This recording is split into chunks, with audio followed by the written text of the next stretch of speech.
नाटक देखला लोगन कैसा लगल ला? बढ़िया लगल ना? मजा आयल ना?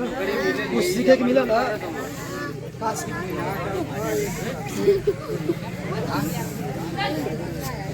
ये समझ में आ रहा ना?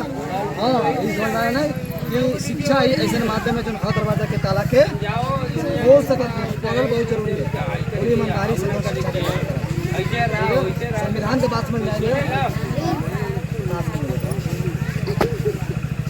सबके बराबरी का अधिकार वाला बात समझ में आएंगे ना?